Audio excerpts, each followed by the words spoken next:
Well, hey guys. So, I don't always wear this t-shirt, but, I'm trying to knock out a few different videos today. So, if you see this in a couple different other videos in the past, it's not because I'm a slob and just wear the same t-shirt all the time. I'm a slob, but I do, change clothes and take baths and all that good stuff. Anyway, welcome back to the channel, guys. I'm Adam, and this one's going to be a little bit different. It's an RC video, but it's not a my RC video. So I was been talking to someone on Instagram that I've been chatting with for a while about RC stuff, Alex Joyner. You have to go onto Instagram and check him out. Joyner's Handcrafted. I'll leave a description down below. He does amazing, amazing hand carvings, especially his Santa Clauses. They're absolutely perfect. Anyway, he's been getting into RC stuff, and we've been talking back and forth about, maybe what his next truck or car should be. And in speaking with him, his dad had an RC car when he was a little bit younger, and he remembered it and how fast he was and how cool it was, and it needs some attention. So it just happened to be something that I have a lot of parts for from back when I was racing these things. So I said, hey, send it to me. I'll make a video of it. I'll get it all fixed back up and send it back to you. So I get a video out of it, and he gets a cool running car that, he now gets to play with. So he sent it to me in this box. And does anybody have any guesses what would fit in this little box? The one thing I do want to note, Alex, this was hilarious because he reused a Bed Bath & Beyond box to ship this in, and your RC car smells wonderful. Anyway, let's see if this will help anybody. Anybody got any guesses yet? All right, I'll make it easy. An old LS.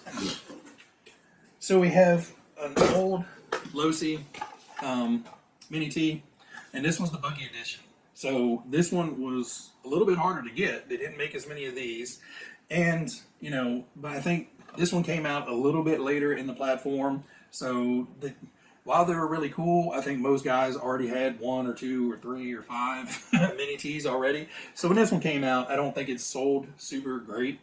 It did come originally with the paddle tires, but this thing looked gorgeous out of the box. It had the paddle tires, it came with the gold rims. This cool little buggy body is awesome. I wanted one of these. I just couldn't justify buying another Mini-T. I already had 2. So this is the original release of the Mini-Ts. So just popping the top off of it, everything is there. Nothing seems hardly wrong. The battery hasn't leaked out, and there's no major damage. He said his dad did drive it for a while, but I don't see where it's taken much abuse at all. There's a few little scuffs on the bottom, so I think this really didn't get a whole lot of use. The problem is right now the steering servo seems to be locked up. It could just be thrown all the way to one side. I'm not sure. There's some wonkiness going on with this rear shock. Looks like it's missing the... Oh, okay, yeah, it's missing the bottom spring perch on this side, so the one side shock isn't working anymore. But what we're going to do with this guy is we're going to tear this down, clean everything up, and get it built back to kind of factory. I do have a hop-up motor that I may stick in here for him. It was a little monster horsepower motor. I'll have to see if I still have the pinions for it or not. But I'm going to get this all cleaned up, and we're going to get this guy back in running order. Once we've make sure everything works and everything is good to go, we're going to box it back up and send it back out to Alex. So hopefully all goes well. All right, guys. So what we've done is we have stripped everything down to kind of some big chunk parts. I didn't want to have to, I'm not going to do a full, complete, absolute teardown. There's really no need to. As fairly low usage as this looks like it got, there's really no reason to break the transmission apart. It sounds great, it feels smooth, so no reason to tear into that. There was no leaking or anything, so I know that the grease in there is still good. But we did take the cover off, just inspect the spur gear and pinion. All that looks great. Everything has been cleaned, degreased, defuzzed, de-oiled. All the shocks had leaked all their magic out of them, which is fairly typical. These little Mini-T shocks were fairly notorious for leaking. I've rebuilt them, added some green slime into the bottom of the shocks to try to slow down the leaks, but yeah, they'll eventually leak out. Really found very little so far that has been wrong. Everything has been, I've inspected all the parts, no cracks, no breaks, nothing. There was one E-clip missing on the front end, and everything else seems fine. Now, I haven't tested electronics yet. That's up next. I have the whole electronics pod here, so we do have to make sure the servo is still good. It still moves, but movement doesn't mean work. I did test, I just stuck a battery pack onto the rear pod, and the motor runs and sounds great. The transmission sounds great, so no big deal there. So I do need to do the electrical testing, but everything looks fine. There was no crazy, burnt electrical smell. Now, that could have dissipated over the last few years that it hasn't been run. But even then, there's usually a faint smell of, the smoke got out. Actually, it smells a lot like vanilla because of the box it was packed in. One thing I did notice is it looks like at some point, which one was it?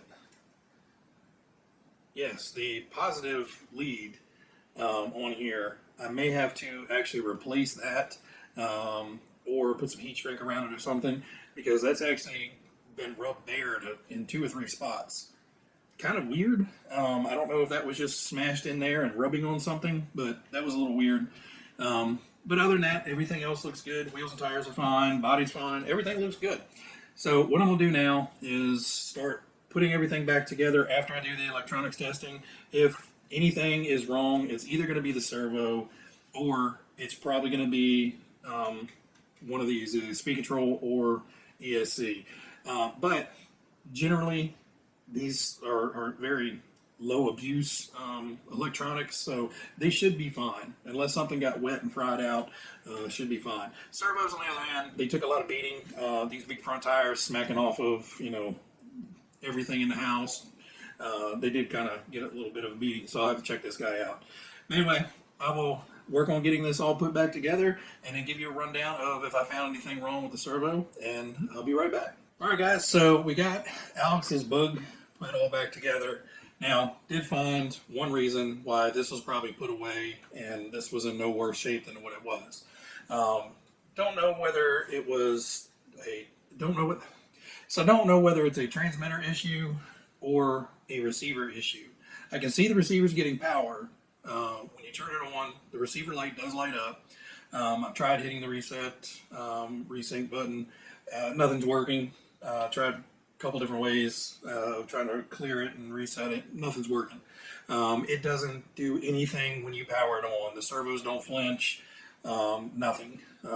So something either here or here has bit the dust. Took a quick look. There's no corrosion. There's no indication that anything's wrong with the radio. And again, there's no funky smell or anything out of the receiver. So, electrical gremlins. So what I did is I stuck in a known good receiver, and everything immediately started working. So radio system is out of this guy. I've ordered a 2.4 gigahertz system to go in this for Alex. So that'll be here in a couple days, and everything is ready to go. The buggy is all nice and cleaned up. Everything is in working order. It actually has shocks now. They actually have some dampening to them instead of just blah, blah, blah, blah. Now they have some oil in them. So far, so good. I don't see any signs of leaking. So hopefully it won't stay in here for a little bit longer. But everything is cleaned up. Everything works great. Everything sounds great. So I'm really happy that there was nothing major wrong with this. It's a great looking little buggy, and I'm sure he's going to have fun with it when he gets it back. I did go ahead and do a little bit of polishing on the roof and the front end where it did have some scratches, just to try to take a little bit of it out. So it actually looks, pretty daggone good for being probably close to 15 to maybe close to 20-ish years old at this point. It's in good shape. Bottom, like I said, it doesn't barely have a scratch on it. So, Alex, I appreciate you sending this over to me. It was fun. It's been a while since I wrenched on one of these, so being able to strip it down and kind of refresh how everything goes with these was pretty fun. And again, I never had one of the Baja bugs, so this was really cool to work on. Kind of want to go get one now. Got the buggy all put back together and got the new 2.4 gigahertz radio system in here. This is a FlySky FS GT2B radio system. I put these in a couple different cars. For the price, these are really, really great radios. Super, super lightweight. It has a rechargeable battery right in the base that you can just plug in, charge the battery right in here. So you don't have to worry about the extra weight of AA's. It has both your reverses on here. You got steering trim, throttle trim. You actually have a steering, almost an endpoint, basically a max to minimum steering throw, and then your power switch. So super simple radio. It's got a nice little rubber grip on it. It's not a foam grip, and I kind of like that because a lot of times the foam grips get nasty and dirty and start getting funky with age. The cool thing about this is it actually comes with a different grip. So if this is a little too small for your hands, you can actually put on the bigger grip and make it a little bit thicker of a grip. But even for little kids, this should be fine. It has a third channel on here. You have a third channel switch. This doesn't need it being just a 2-channel radio. But we've got it built, got the receiver installed. Alex didn't want a giant tube sticking out of here, and the FlySky antenna is only this big, so it might have stuck out like this. But all I did was lightly heat up the tube with a crappy old lighter. And honestly, the crappier the lighter is, the smaller the flame, the better. And you just kind of move it up and down, and you want to keep that tube right in the bottom of the flame so it's not getting too hot. And just move it back and forth, test it, move it back and forth, test it. And once it starts getting pliable, just gently bend it. And I bent it in basically a U shape, so now the antenna comes up and curves over on the inside of the body, so there's no exposed antenna or anything. So that's just a little helpful tip. If your small 2.4 is just wanting to poke out of the roof, just bend it a little bit, make it work. With these radios, unless you're doing speed runs with it, which obviously I wouldn't buy a $35 radio if I'm sending a car 80 miles an hour down the street. But anyway, unless you're going really, really, really crazy long distances with it, and obviously with this, you're only going to be able to get it about 100 feet away from you. You're not going to tell which end's which. It's so small. Anyway, I'm rambling. So we now have left and right. And it goes. Now, I did test drive it real quick. I didn't want to take it outside and run it around and get it all dirty and nasty. And I know it works. So it's not my car. So I didn't want to go out there and, break something else and have to fix it. But I want to get it back to Alex as soon as possible. So I just want to wrap this up. So this was a fun little project. First time I've ever, done anything like this. So please don't ask if you fix my car. No. This was just a nice little thing to do. Alex had no idea what was going on with it, so I decided I could help him out, and I knew pretty much I had almost everything here that we would need, except for a radio. Now I did test it with my radio, but he didn't want a 27 megahertz in here with a ginormous antenna, and I don't blame him. So we opted to go the $30 or $35 route and throw a nice little 2.4 in it. But anyway, I'm rambly. I'll throw some pictures up close of it here at the end. But, if you guys can find one of these, I highly recommend you get one. It's probably the best looking Mini-T ever made. Now, the second best is probably the new buggy. But two totally different worlds here. Anyway, guys. Everybody out there, you guys be happy, be healthy, be safe. Everybody have a great new year, and I'll talk to you later. Bye.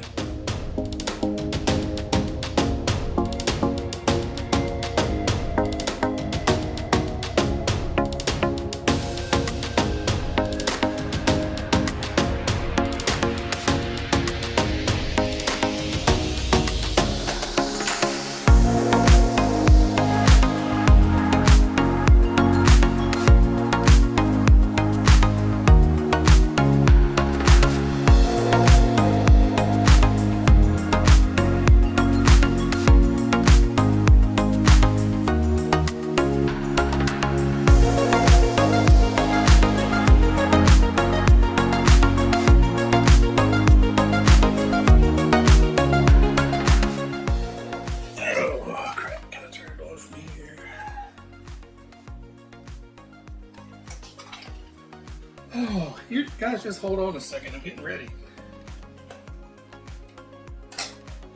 Almost there.